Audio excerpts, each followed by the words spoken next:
7 shocking signs you are lowering your child's IQ.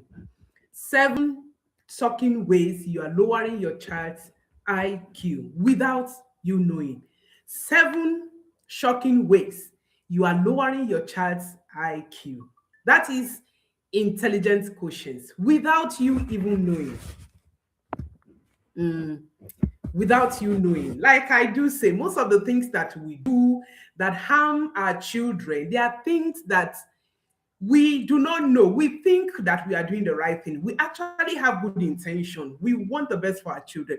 But somehow, things, get bad. So today we are talking about 7 shocking ways. These ways will shock you. Yes, they will shock you because there are ways that you think they are actually helping your child, keeping your child. You think you are doing the best, and I know you are actually doing your best. Just that sometimes our best may be enough. Our best without the right skills and the right tools may end up, harming our children. So today we are talking about 7 shocking ways. 7 shocking ways you are lowering your child's IQ and without you knowing. Let me say something that might sound so uncomfortable. Hmm? Don't worry, I'm a coach.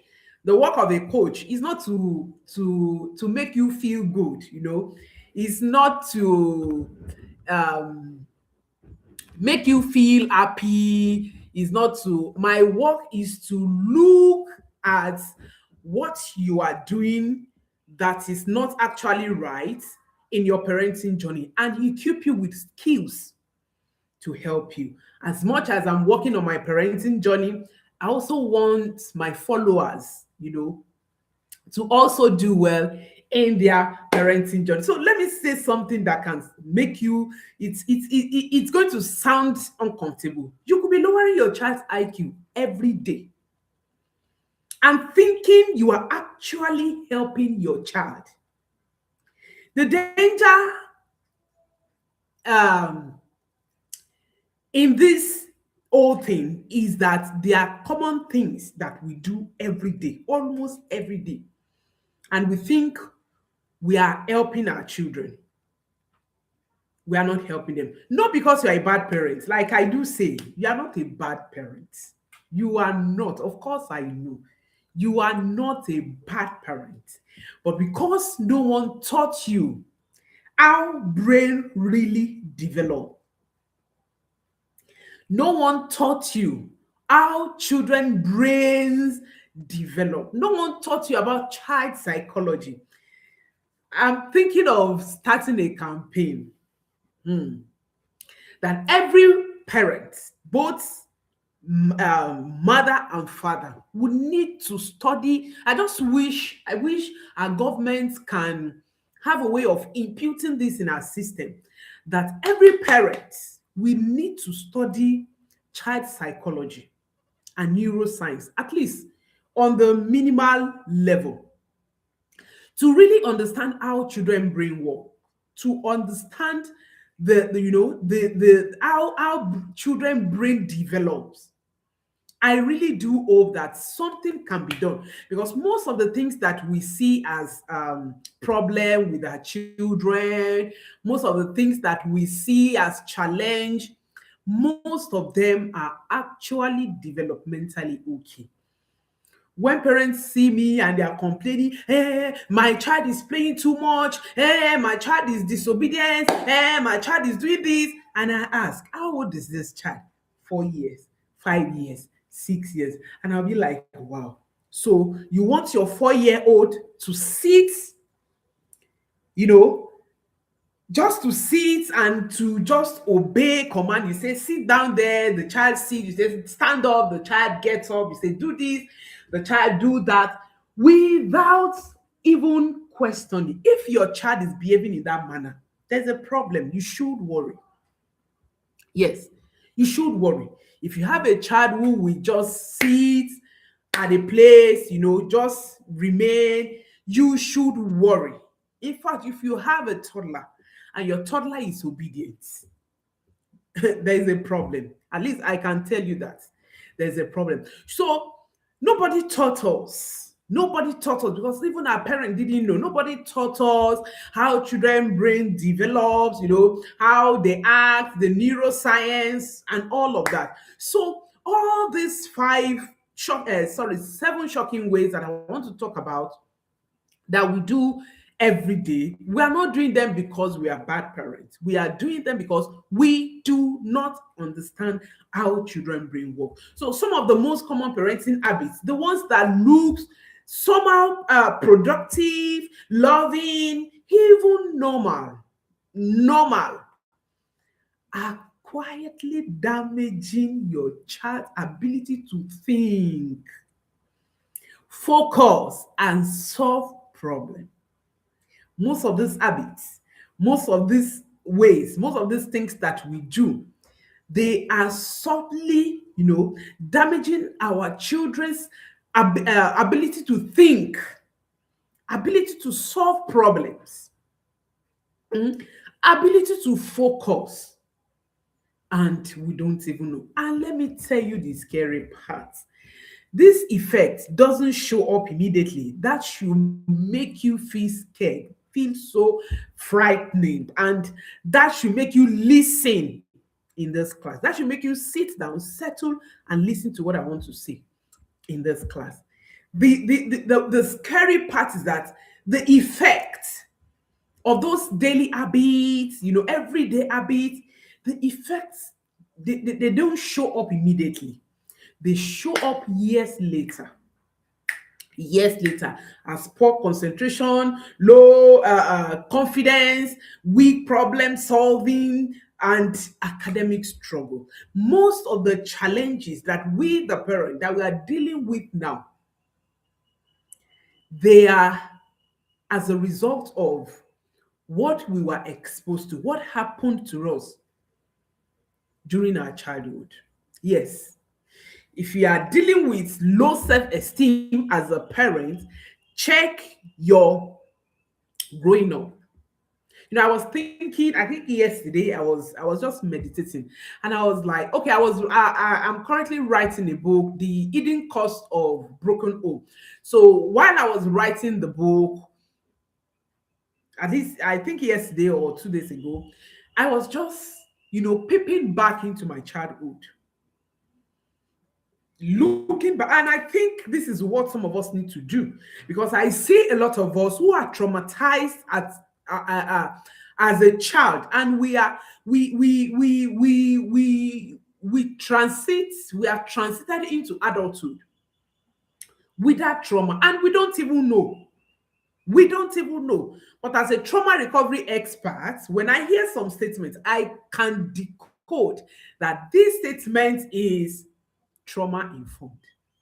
So most of the things that we are dealing with as a parent, lack of emotional intelligence, emotional irresponsibility, low self-esteem, people pleasing. Some of us are people pleasing. We just want to please people around us. Even some of you as parents, you are in a relationship with a friend. You are with a friend, and the friend is treating you the way you don't like. You know that you do not like the way this person is treating you, and you remain in that relationship.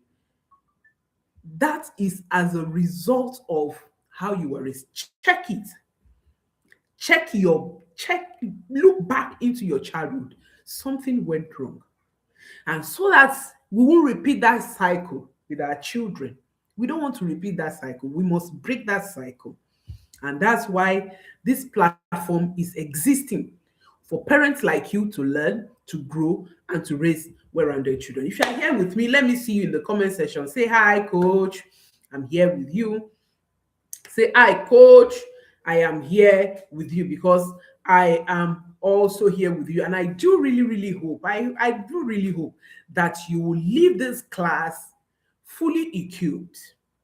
You will leave this class fully equipped. So today I'm breaking down the 7 scientifically backed mistakes.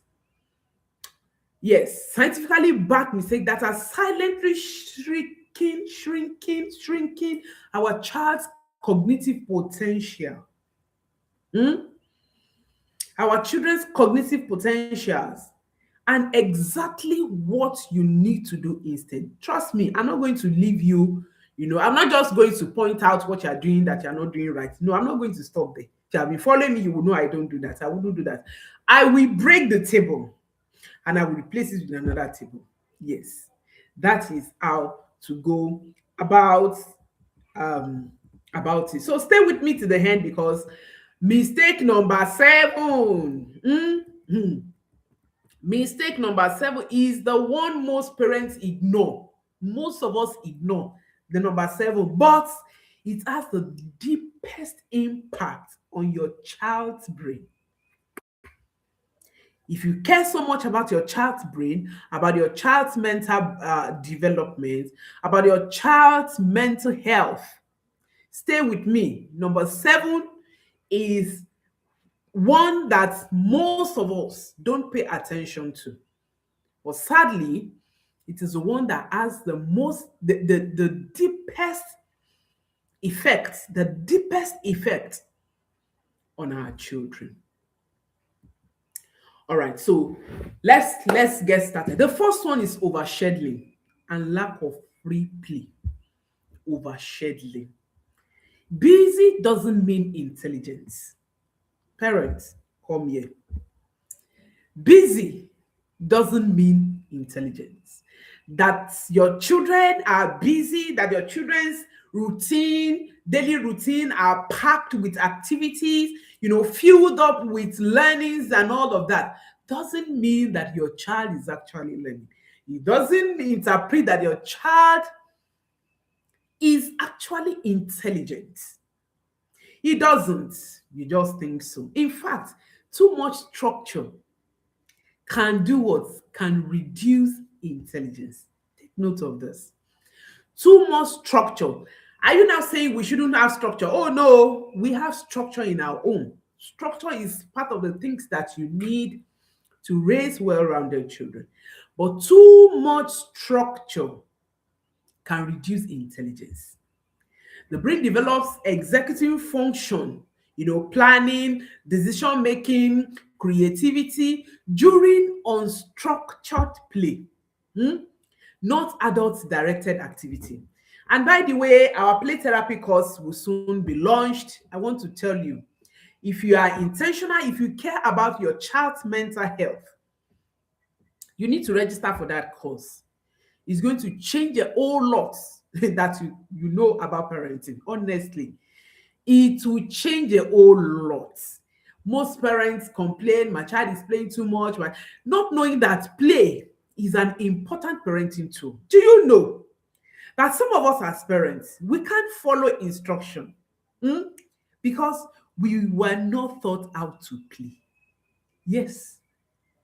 There are games that teaches rule, that teaches emotional intelligence, that teaches resilience and all of that. And that's what I'm going to teach in that course. Please, when the registration is on, don't miss it, I beg you, for the sake of your children. So children build executive function, ability to take decisions, ability to plan, creativity from unstructured play, not adult activity. One child though is having after school, is having piano lessons, is having coding class, is having football training, is having a math club, it's having language tutoring. One child having all this every week is too much. Some of you, your child will close from school by 4 p.m.